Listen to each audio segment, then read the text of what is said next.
I'm seeing visions through my dreams, seeing myself swimming in the universe. My ancestors gave me gifts to read cards, predict and heal. My name is Daphne, but spirit calls me bye-bye love. Angels communicate through numbers. Intuition is so deep. The gift I fully embrace within.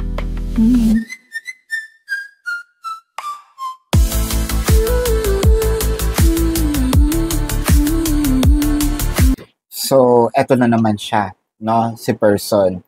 Parang natatakot na tayo kasi pagbigyan siya ng another chance.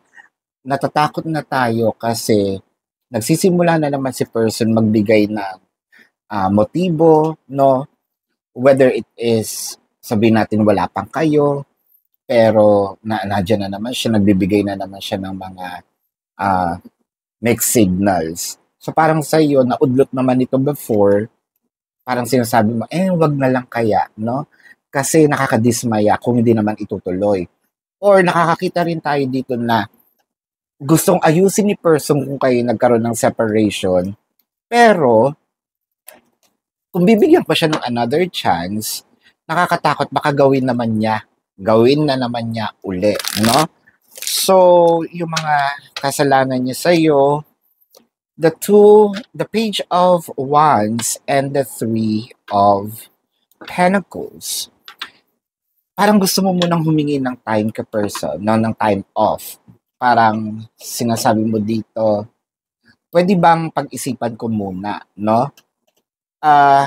Kahit gusto ng puso natin na bigyan siya ng chance, yung isip natin sinasabi, ayan ka na naman, mamaya kung sino-sino na naman sisisihin mo, mamaya sasakit na naman ang ulo mo, mamaya iiyak ka na naman. So, kausap na natin yung sarili natin, no? This is a subscribers exclusive.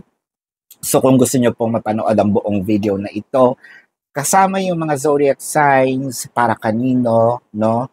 At yung mga hundreds of videos na nandoon po sa subscribers page, might as well mag-subscribe na kayo sa taas. Let's go back to the reading, the Queen of Cups and the Justice. So, nagtatalo ang puso at isip. Yung puso gusto talagang pagbigyan. Kasi, oo nga naman,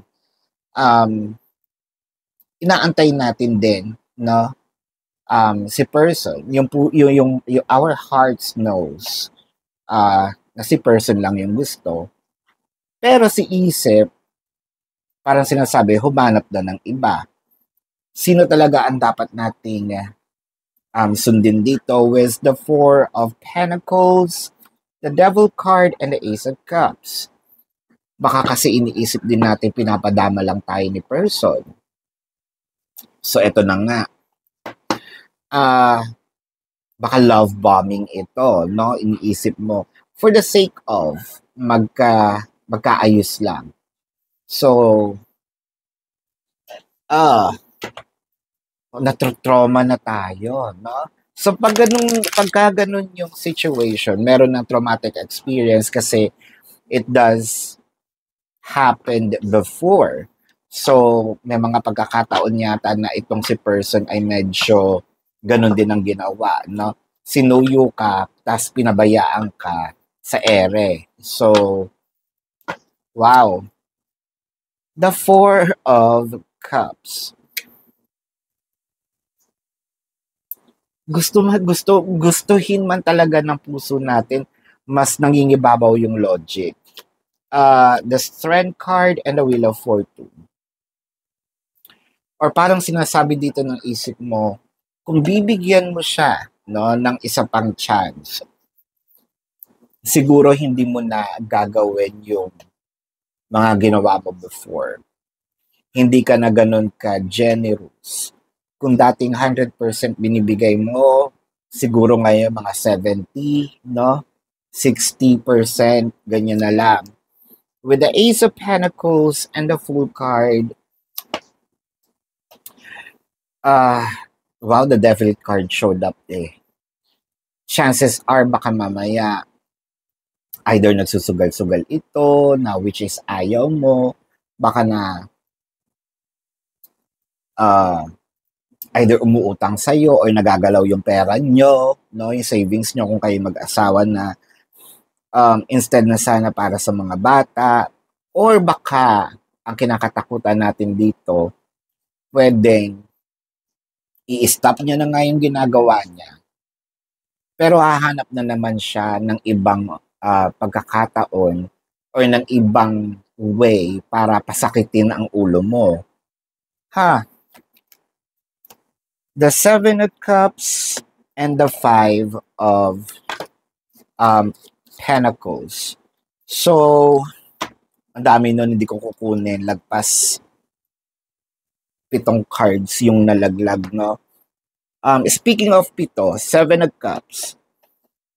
So, nakikita natin dito yung mga options. Pero chances are, eto na yung sinasabi mo, gising na ako sa katotohanan. Mas nangingibabaw yung pagkadismaya, mas nangingibabaw yung mga traumas na nagawa kesa sa mahal kita, no?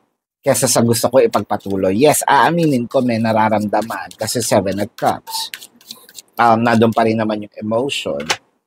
Pero siguro iniisip mo rin or sumagi na, no, sa isip mo na meron pa kayang tao na para sa akin, no, na magbibigay sa akin ng totoong pag-ibig, ng seryosong pag-ibig, na hindi ako mamoroblema, na hindi sasakit ang ulo ko.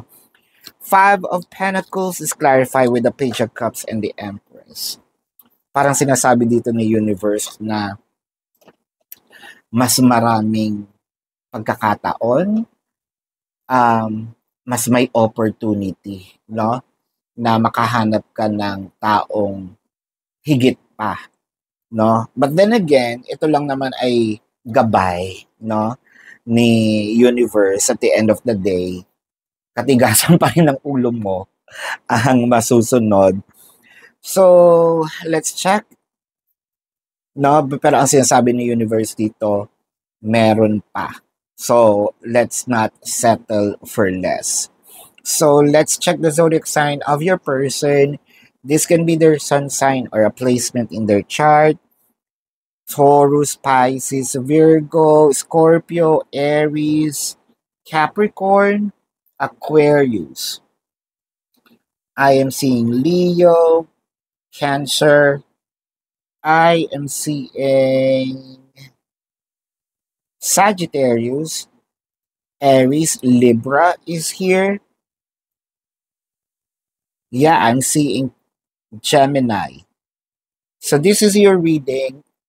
Maraming salamat. Love and light. Namaste.